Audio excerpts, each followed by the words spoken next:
Dear students, welcome to the second part of the presentation in which we are discussing the first chapter for class 10 science, chemical reactions and equations. In the earlier presentation, we have already seen that matter undergoes two major types of changes. That is, it can either go in a physical change or a chemical change. Now, what is matter? We know that anything which has some mass and occupies space is known as matter, and the two routine types of changes which matter undergoes is physical or chemical change, right? And in the earlier presentation we had discussed the characteristics of physical change and chemical change and what are the difference between physical and chemical change. So let us have a brief recap.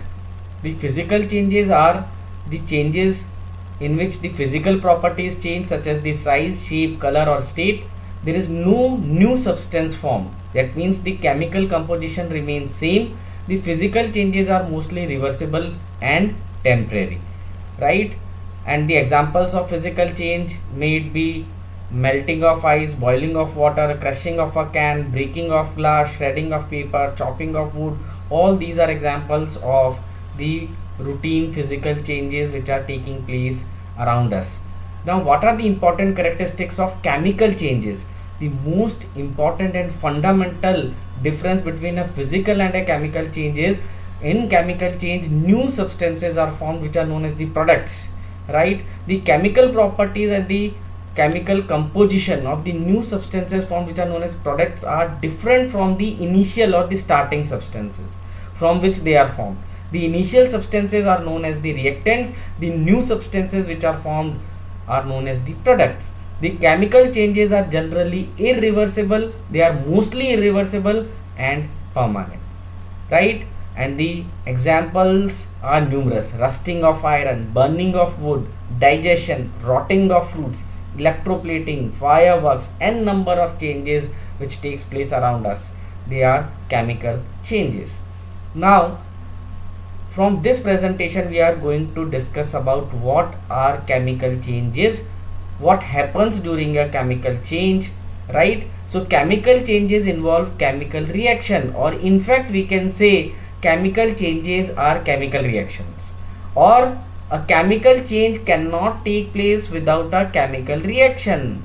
So chemical changes involve chemical reactions, or in fact chemical changes are chemical reactions, right? So let us go into detail. Now, what happens during a chemical change or a chemical reaction? So during a chemical change or a chemical reaction, there is rearrangement of atoms that takes place. Rearrangement of atoms of different elements, right? Now these atoms are present as the reactants, right? So they may either be in the elemental form or in the form of compounds. So rearrangement of atoms of different elements takes place during chemical reactions. Now how does this rearrangement takes place? This rearrangement takes place by breaking of old bonds and formation of new bonds. By breaking of old bonds and the formation of new bonds, new combinations are formed, and these new combinations are known as the products, right? So during burning of magnesium, which is the first example given in the textbook also, in which the magnesium metal, it reacts with oxygen in the presence of heat and magnesium oxide is formed, right? So this is a depiction. This is the activity burning of magnesium ribbon. So when we take magnesium ribbon, what is magnesium ribbon? It is a type, जैसे aluminium foil होती है वैसे ही magnesium की पतली foil को हम magnesium ribbon कहते हैं, right? So where magnesium, when magnesium ribbon combines with oxygen of air, it forms white powdery substance which is known as the magnesium oxide, and you can see a bright flame is produced, right? ये bright flame produce होती है, and this is the reaction. और आप यहाँ देख सकते हो ये powder substances गिर रहे हैं, and this white powder substance is nothing but magnesium oxide. So during burning of magnesium ribbon, rearrangement of magnesium and oxygen atoms takes place to form a new substance which is known as the magnesium oxide, right? So I hope that you have got a fair idea about this, right? So let us go further. Now what are the characteristics or the features of chemical reaction.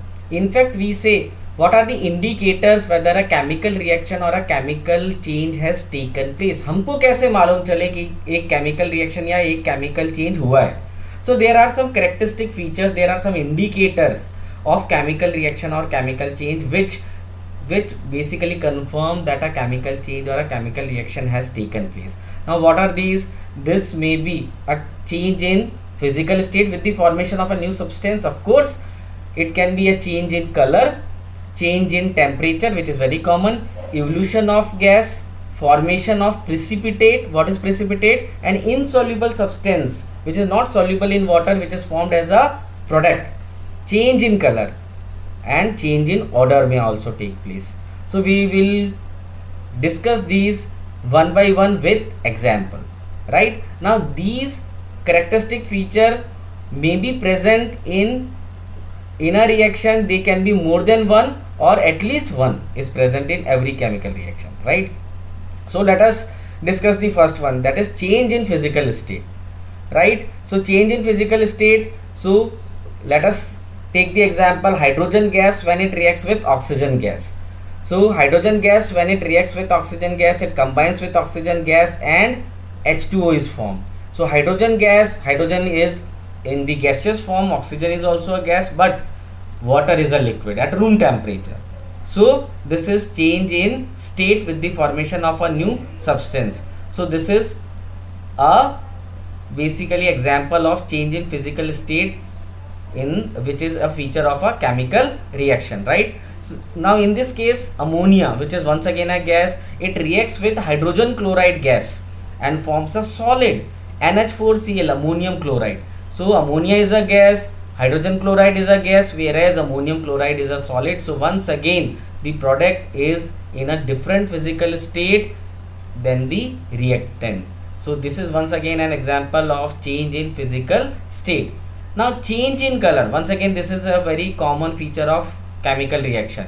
Now in this case, iron, which is a fresh iron, when we bring an iron article, you will see it is either gray colored or silver colored, the texture, right? Now when it combines with water, that is moisture and oxygen, when moisture and oxygen both are present, it forms iron oxide. Iron oxide, which is reddish brown, which is we call as the rust, जंग कहते हैं जिसको हम, ठीक है. So this is also an example of change in color. So silver or gray color to reddish brown color. So this is change in color. Similarly, copper carbonate, which is green in color, when it is heated, you can see here in this picture, when it is heated, so it becomes copper oxide, which is black color. So there is change in color from green color to black color, and a gas, which is carbon dioxide, is evolved.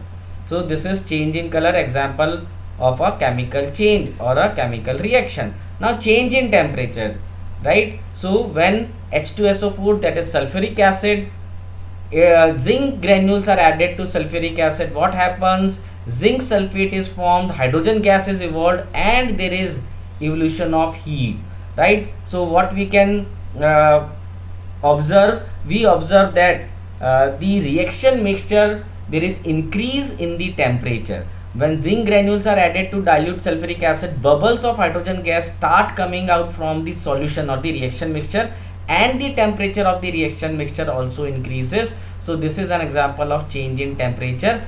And also when HCl, that is hydrochloric acid, react with NaOH, which is sodium hydroxide, now this is a neutralization reaction. Example of neutralization reaction, what is a neutralization reaction? A reaction in which an acid reacts with a base to give a salt and water, and always neutralization reactions are exothermic reactions. What are exothermic reactions? Those reactions in which heat is evolved. So when heat is evolved, naturally the reaction mixture, there will be increase in temperature of the reaction mixture. So there is change in temperature, right? Now evolution of gas as a feature of a chemical reaction. Once again the same example, when sulfuric acid, when zinc granules are added to sulfuric acid, so what we observe? We observe that bubbles of hydrogen gas, they come out and zinc sulfate is formed, plus there is increase in temperature. Now how do we know the gas which is evolved is hydrogen gas? So there is an activity in the book. So I have noted this activity. So what happens here, you can see this is the apparatus which is set up. Here there is this boiling test tube which is basically a delivery tube is added to it. So what happens when we add zinc granules to sulfuric acid, the hydrogen bubbles, they come out from the zinc granules. And as you know that hydrogen gas is lighter than air, so what happens, as we have covered, we have sealed the test tube and a delivery tube is present. So the hydrogen gas, it comes out from the delivery tube, and the delivery tube's other end is dipped in a soap solution. So what happens, the hydrogen gas forms bubbles in the soap solution. The bubbles are lighter than air, so they rise up, and when we bring a lighted candle or a lighter near these bubbles burst with a pop sound. So which basically is a proof that this gas is highly inflammable gas. It is hydrogen gas, right? Similarly, when calcium carbonate is heated, it decomposes to give calcium oxide, which is solid, and evolution of a gas, carbon dioxide, which is, once again, this is an example of evolution of gas or a chemical change or a chemical reaction. Then there is formation of precipitate. Now what is precipitate? Precipitate is a insoluble substance formed as a result of a chemical reaction. It is insoluble in water, right? So this is a very important chemical reaction, and it comes in board exams several times. It is very frequently comes. So lead nitrate aqueous solution, lead nitrate का aqueous solution एकदम clear solution होता है, transparent solution. It is added to potassium iodide aqueous solution. Now potassium iodide aqueous solution is also transparent, clear, right? Now when these two clear solutions are mixed, what happens? A yellow precipitate of lead iodide is formed. You can see here a brilliant yellow precipitate of lead iodide is formed. Now what is precipitate? I told you this is an insoluble substance which is formed as a result of a chemical reaction.